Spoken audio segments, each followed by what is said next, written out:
A-dec's Smart Start program offers first-time practice owners their deepest discounts on equipment and furniture for 2 years, plus other savings and complimentary services. Ask your A-dec rep for details and start smart with A-dec.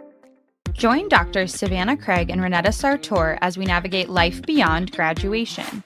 Real conversations about forging our own paths in our early years in our careers.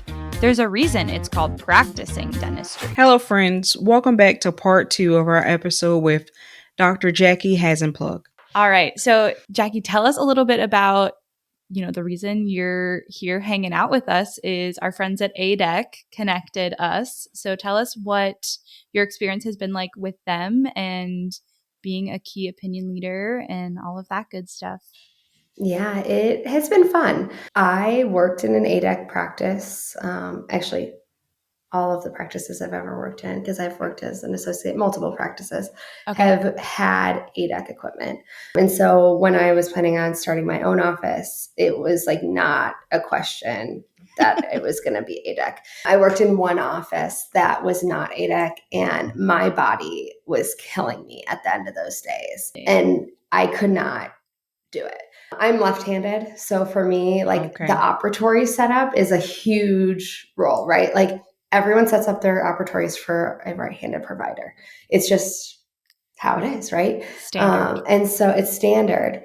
And so really having things needing to be moved easily and your posture and ergonomics and all of that plays a role that you don't even notice if you're crammed in on the left side of the room, because the assistants don't need as much space, right? They need to have things a little bit closer to them to reach everything. But as a provider, you don't realize how much room you do need. And so it was not a question of doing A-dec. I was like, I'm doing it. I'm investing in it. And they were fantastic to work with. Molly, which is one of our Chicago reps, she kind of took me under her wing and we went down to A-dec, the Nashville location, and we got to see everything and kind of pick everything out for the office with my Patterson reps as well. And it was a fun trip. We got to go down. They take you through a whole tour. It's like going to Disney World. It's the best thing ever. They bring you in this room and they show you this video and there's the smells of making the leather. It's really cool. It's neat. And so I'm I feel like I'm in Disney right now, going through Soarin', And so we did that, and then we got to pick everything out there. And I brought my dad with, and he's my accountant too. And so he's like, "How much is this all going to cost?" I'm like, "Don't worry, Dad. Don't worry about that. Don't ask any questions. It's an investment. There's some write-offs to it. It will all be fine." But once we kind of picked everything out, then it was okay, now we get to pick the colors and all that kind of stuff. And so that's where Molly really came into play, because my Patterson reps, I love them dearly, but they're both men. My dad's a man, right? And they're like, "I don't know, pick whatever color you want." I know, how about this? How about that? And so Molly was key in helping pick out everything with me. So we had fun with it. And so ever since then, I did do the Smart Start program with them. So basically what it is, they can get you all of the details. Don't ask me every question, but call your A-dec rep. Yes, correct. There's a package for startup offices. So if you buy this and buy that and the chair and all that good stuff, it kind of locks in your pricing for 2 years. So that way, as you grow, you're not struggling financially to keep growing in your practice. And so I'm in the process already of building out my third op, and that was super helpful, was being able to have that locked in and know, okay, this is what my pricing is for the next one, so I can prepare to grow. That's really cool. So That's awesome. Yeah, it's been fun. My whole office, I didn't do any cabinet. I did all of their cabinetry. I didn't do any custom cabinetry in the operatories. I just did everything A-dec, because I knew the functionality of it was meant for us practicing as doctors, right? And it's all about the flow, going back to my systems, everything has a bin and everything has a place, and it's the same in every room. So that way, everybody knows. So they help you do that, and they help you with the ergonomics and infection control process. my side cabinets, which I know a lot of people don't do side cabinets anymore, but I like to practice with side cabinets. My side cabinets have like the quick connect to clean my lines and shock my lines. So it's like all right there. So it's easy for my assistants to just be like, okay, let's attach this while I'm cleaning the rest of the room. That's running. I don't have to sit here and like hold it in a bucket and clean everything that way. Cause that's when people start skipping steps. And I was like, I don't want anybody skipping any steps to anything. So if it flows easily, they're more likely to do it. Yeah, less barriers to any of it is good. Exactly. Are all of your ops, well, like obviously your hygiene, but are all of your ops set up left-handed then? So Or my can they rooms swing? are actually, they swing. Okay. All of the rooms are able to move. I have the continental delivery above the patient, or like in front of the patient, I guess I should say, for that ease of movement and just swinging it on the other side. I was actually telling my assistant the other day, I'm like, why are you on the left side of the room? You are right-handed. Like she was doing whitening. She's like, but it's over here. I go, I have these rooms specifically for this purpose of moving it to the other side. If you're doing a procedure, do not put yourself in that situation. She's like, okay. I'm like, that's the whole reason my rooms are big, because I don't want anyone to feel constricted. And I know down the road when I have a hygienist, when I have an associate, more than likely they're going to be right-handed. So I want everybody to feel comfortable in our operatories. So that was a big thing, was I was like, I wanted extra space. And that was the cool part of going down to A-dec. They have these like movable walls. So you could see exactly like how big you want your operatories to be, the feel. So like it really changes, like even just a foot makes such a difference, right? Or like even where your rear cabinet goes, like, can I work at the 12 o'clock position or can I not? And when you're building out and everything, there's no walls up and they're asking you how your floor plan is. And you're like, I think that looks good. And it's all drawn on the floor. You're like, I don't know, this whole place feels massive right now. I don't know what it feels like. So that gave me like that feel and be like, okay, I'm confident this is where I want the walls to be. Because once the walls are up, there's no going back. You're not tearing it all down. So you're either going to suck it up or I don't know. So my office was an acquisition, and that was part of my thing. So like I was limited by how long the rooms are.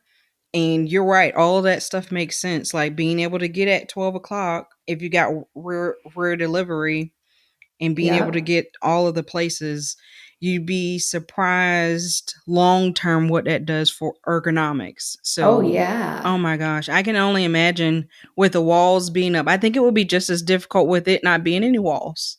To figure it out, is. to figure out how to do it. Yeah. Well, and it was like funny because especially when we went down to A-dec, right? I was like, okay, Dad, my dad's 6'4". Like, get in the chair. Yeah. And if he fits comfortably in an A-dec chair, right? And I was like, okay, your feet are hanging over the edge, right? Every 6'4" person's feet are going to hang over any chair you have. So I'm like, let's make sure there's enough room at the toe of the chair so they're not kicking my walls and have all these scuff marks. And so I was like, okay, that needs to have this amount of extra space and this.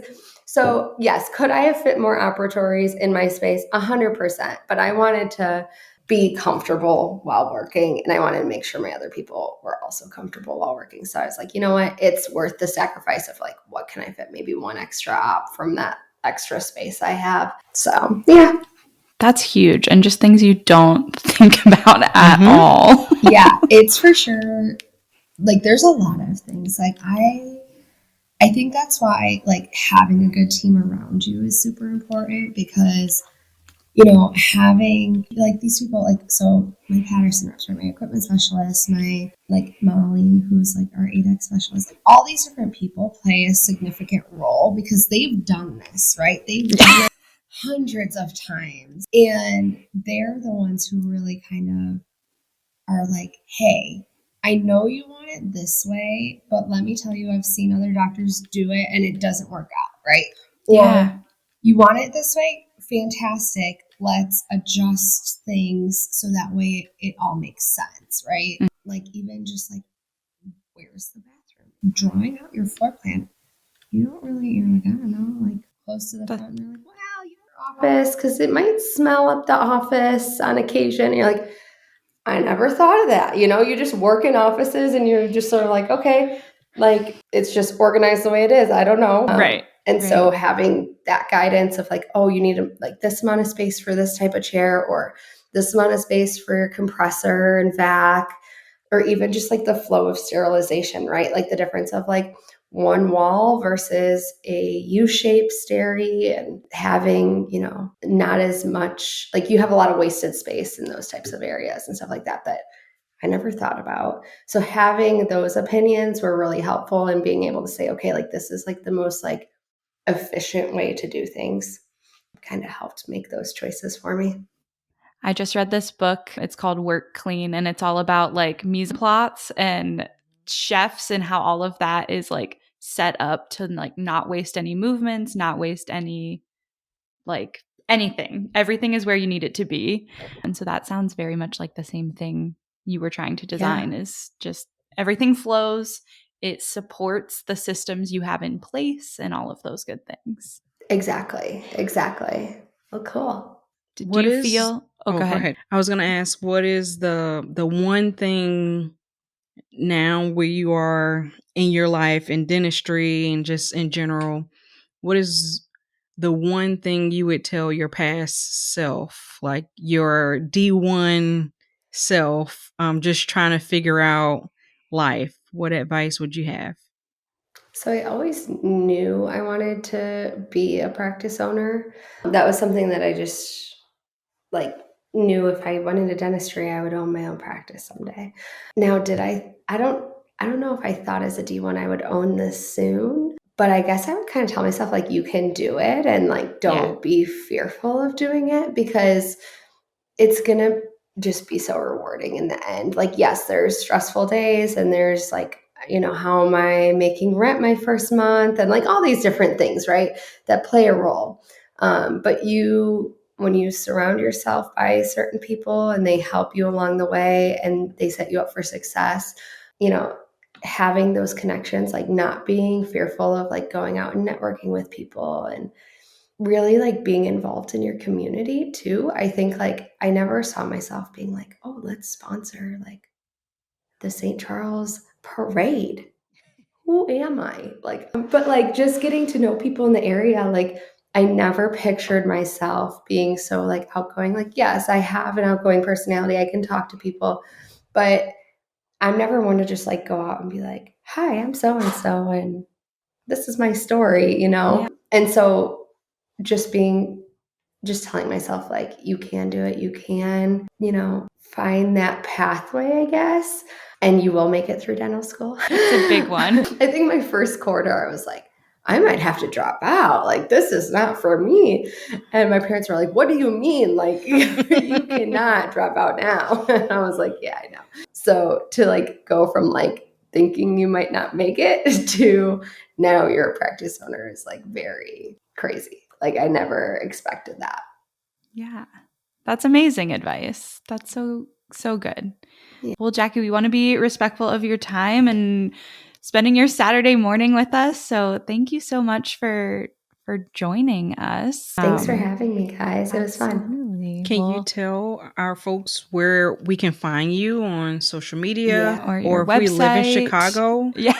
How to get to you? Yeah. You can find me on Instagram. That's probably the easiest way. I have my professional page, which I think is like Dr. Jackie DMD or something like that.